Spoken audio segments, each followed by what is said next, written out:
নমস্কার প্রিয় ছাত্রছাত্রীরা, বেঙ্গলি সলিউশন ইউটিউব চ্যানেলে তোমাদের সকলকে স্বাগত।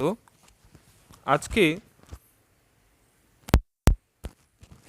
সিবিএসইর দশম শ্রেণীর বাংলা বিষয়ের সাপ্লিমেন্টারি রিডারের অত্যন্ত গুরুত্বপূর্ণ একটি গল্প রবীন্দ্রনাথ ঠাকুরের কাবুলিওয়ালা নিয়ে আমি সহজ একটি পরীক্ষা প্রস্তুতি বিষয়ক আলোচনা করব। তার আগে যারা আমার এই চ্যানেলে নতুন রয়েছে তারা আমার চ্যানেলটিকে সাবস্ক্রাইব করবে এবং ভিডিওটিকে শেয়ার করবে এবং প্রচুর মাত্রায় ভিডিওটিকে দেখবে, তার কারণ তোমাদের এই নিয়মিত দেখার উপরেই আমি নিত্য নতুন ভিডিও বানানোর একটা অনুপ্রেরণা পাই। তো শুরু করছি রবীন্দ্রনাথের কাবুলিওয়ালা।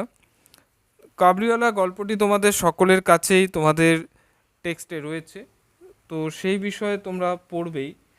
তো তার জন্য নতুন কোনো কথা আমি এক্সট্রা যে হচ্ছে কি যে এখানে একই কথা একই টেক্সটের একই বিষয়কে তুলে ধরবো এমনটা আলোচনা আমি সাধারণত করি না।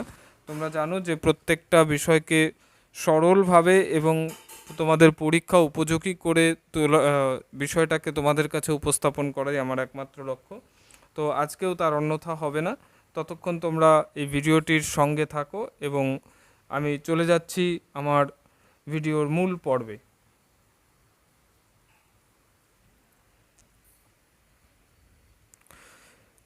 শুরু করছি কাবুলিওয়ালা গল্পের সহজ পরীক্ষা প্রস্তুতির আলোচনা। তো দেখো, কাবুলিওয়ালা রবীন্দ্রনাথ ঠাকুরের লেখা একটি বিখ্যাত গল্প। গল্পগুচ্ছ বইতে এই গল্পটি রয়েছে এবং যে গল্পের শুরুতেই যে পরীক্ষা প্রস্তুতির জন্য যে আলোচনা হবে তা অত্যন্ত তথ্যভিত্তিক এবং যে তোমাদের অ্যাসারশন রিজনধর্মী যে এমসিকিউগুলো হয় তার দিকে তাকিয়ে আমি বিষয়গুলোকে খুব সরলভাবে সাজিয়ে দিয়েছি যাতে তোমাদের পরীক্ষার পড়ার সময় খুব সুবিধে হয়। এবং আজকে তোমাদের অনেকেই হচ্ছে কি যে ভিডিওর ওপর নির্ভর করেই তোমরা পড়াশুনো করো, তো আমি আশা করব যে তোমরা এই ভিডিওটিকে খুব ভালো করে দেখবে।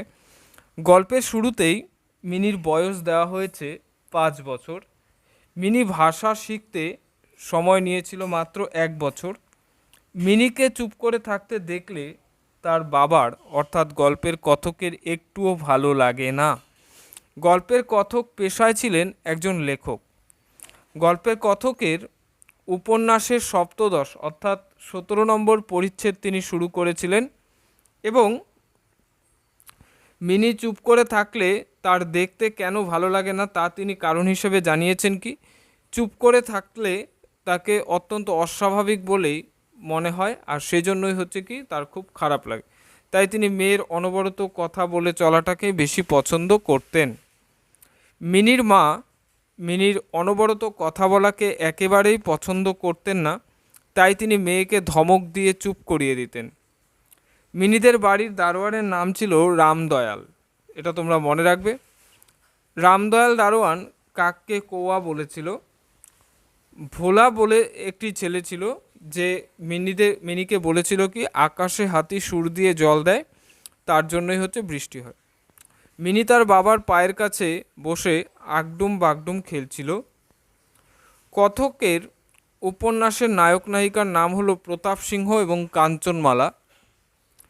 কাবুলিওয়ালার পোশাকের পরিচয় হিসেবে লেখক যা দিয়েছেন, কাবুলিওয়ালার পরনে ছিল ময়লা ঢিলা কাপড়, মাথায় পাগড়ি জড়ানো, কাঁধে ছিল একটি ঝোলা আর হাতে গোটা 2-4 আঙুরের বাক্স।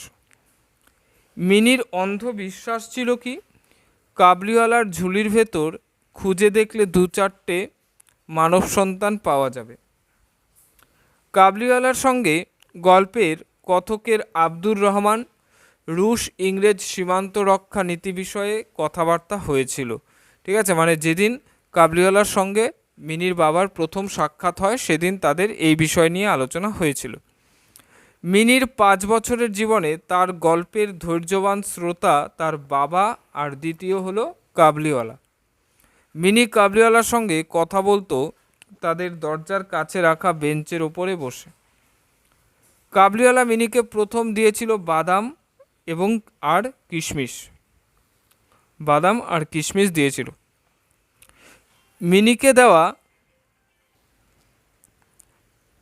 দেওয়া বাদাম কিশমিশের বিনিময় হিসেবে কথক কাবুলিওয়ালাকে একটি আধুলি দিয়েছিলেন।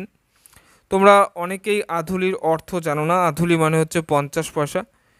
কিন্তু কাবুলিওয়ালা সেই আধুলি মিনিকে দিয়ে চলে গিয়েছিল, যা নিয়ে মিনি তার মায়ের কাছে বকা খেয়েছিল। কাবুলিওয়ালার নাম ছিল রহমত। রহমতকে দেখা মাত্র মিনি জিজ্ঞাসা করত তার ঝোলার ভেতর কি রয়েছে। রহমত উত্তরে একটি চন্দ্রবিন্দু যোগ করে বলতো হাতি। এছাড়া মিনির সঙ্গে রসিকতা করতে গিয়ে কাবুলিওয়ালা তাকে খোকি তুমি শ্বশুর বাড়ি কখনো যাবে না, শ্বশুর বাড়ি কখনো যাবে না এ কথাটিও বলতো। প্রাচীনকালে রাজারা শরৎকালে দিগ্বিজয়ে বের হতেন। কাবুলিওয়ালা গল্পের কথক থাকতেন কলকাতায়। একটা বিদেশের নাম শুনলেই গল্পের কথকের মন ছুটে যেত, তেমনি বিদেশি লোক দেখলেই নদী পর্বত আর অরণ্যের মধ্যে একটা কুটিরের ছবি তার মনে উদয় হতো। এগুলো তথ্যভিত্তিক কিছু প্রশ্ন, এই বিষয়গুলোকে তোমাদেরকে স্বাভাবিকভাবে মনে রাখবে। ঠিক আছে, এই অংশগুলো হচ্ছে কি একটু মনে রাখার চেষ্টা করবে যে সাধারণত বিদেশি লোক দেখলে গল্পের কথকের কি মনে হতো, এই ধরনের। তারপর গল্পের কথক নিজেকে উদ্ভিজ্জ প্রকৃতির বলে উল্লেখ করেছেন। তার কি কারণ ছিল, এটা অত্যন্ত জরুরি একটি প্রশ্ন, যে উদ্ভিজ্জ প্রকৃতি বলতে হচ্ছে গাছের মতো স্থির, এ কথাটা কেন বলেছিল? তার কারণ হচ্ছে কি, তিনি কখনো নিজের কলকাতার বাড়ি ছেড়ে কোনো বিদেশে বা কোথাও কখনো ঘুরতে যাননি বা যেতে তার ইচ্ছে করতো না। মিনির মা অত্যন্ত শঙ্কিত স্বভাবের মহিলা ছিলেন। শঙ্কিত মানে হচ্ছে কি বিভিন্ন ক্ষেত্রে একটু ভয়ে থাকা বা আতঙ্কে থাকা, অর্থাৎ তিনি ভাবতেন যে বাইরের যত মাতাল বা হচ্ছে কি যে অসামাজিক লোক যারা রয়েছে তারা সব সময় হয়তো তাদের বাড়ির দিকেই ছুটে আসছে। আর সেই কারণে তিনি হচ্ছে কি তার স্বামীকে বলতেন যে কাবুলিওয়ালা হয়তো মিনিকে হচ্ছে কি কোনো দিন নিয়ে পালিয়ে যাবে। প্রতি বছর মাঘ মাসের মাঝামাঝি সময়ে রহমত নিজের দেশে চলে যেত। এ সময় সমস্ত পাওনা আদায় করার জন্য সে ভীষণ ব্যস্ত থাকত। রহমতকে বেঁধে নিয়ে আসছিল দুজন পাহারাওয়ালা।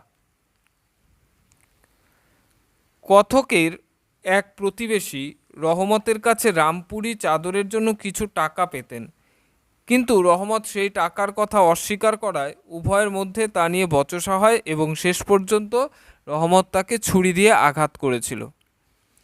কাবুলিওয়ালা জেলখানায় চলে যাওয়ার পর মিনির সঙ্গে প্রথম নবী সহিসের বন্ধুত্ব তৈরি হয়েছিল।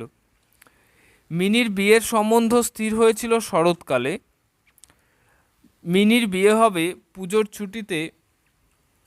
আর গল্পের কথক মিনিকে মা দুর্গার সঙ্গে তুলনা করেছেন, অর্থাৎ মা দুর্গার মতো সেও নিজের বাপের বাড়ি ছেড়ে স্বামীর বাড়ির উদ্দেশ্যে যাত্রা করবে।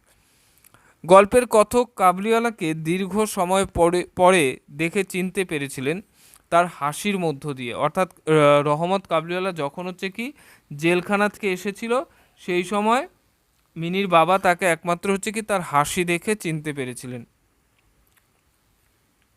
কাবুলিওয়ালার নিজের মেয়ের স্মৃতিস্বরূপ ভূষকালিতে মেয়ের হাতের ছাপ দেওয়া একটি কাগজ বুকের পকেটে রেখে ঘুরে বেড়াতো। কাবুলিওয়ালার জেল হয়েছিল 8 বছরের, অর্থাৎ রহমতের জেল হয়েছিল 8 বছরের। অত্যন্ত ইম্পর্ট্যান্ট একটি প্রশ্ন। গল্পের কথক কাবুলিওয়ালাকে একটি নোট দিয়েছিল যাতে সে আফগানিস্তানের কাবুলে নিজের মেয়ের কাছে চলে যেতে পারে। রহমতকে টাকা দিয়ে গল্পের কথকের নিজের মেয়ের বিয়ের আয়োজনের ক্ষেত্রে দুটি বিষয় বাদ দিতে হয়েছিল। তিনি বিয়েতে সুন্দর ইলেকট্রিক আলো জ্বালাতে আর গড়ের বাদ্য আনতে পারেননি। এই কারণে অন্তঃপুরে মেয়েরা বেশ অসন্তোষ প্রকাশ করেছিল। মানে অর্থাৎ যে যে বাজেট করে তিনি নেমেছিলেন সেই বাজেট হচ্ছে কি কুলোয়নি। তার জন্য হচ্ছে কি তার জন্য সেই রহমতকে টাকা দিয়ে দিয়েছিলেন যাতে সে আফগানিস্তানের কাবুলে নিজের মেয়ের কাছে চলে যেতে পারে।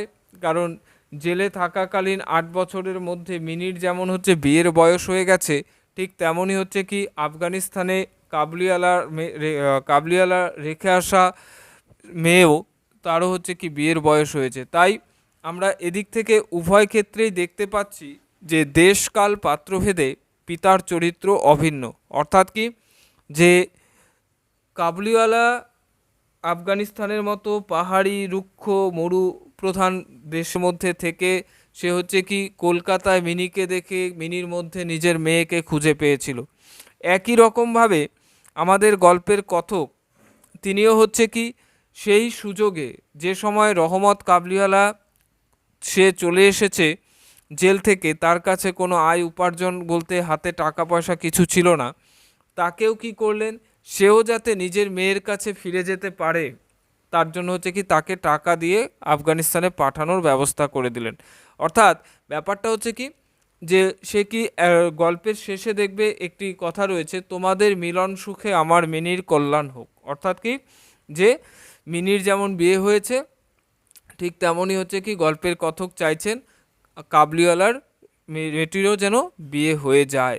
এভাবেই হচ্ছে কি দুই যে পিতৃহৃদয়ের অভিন্নতা, অর্থাৎ পিতৃহৃদয় বা পিতার হৃদয়ের যে একটা গভীর ভালোবাসা, সেটা হচ্ছে কি এখানে প্রকাশ পেয়েছে।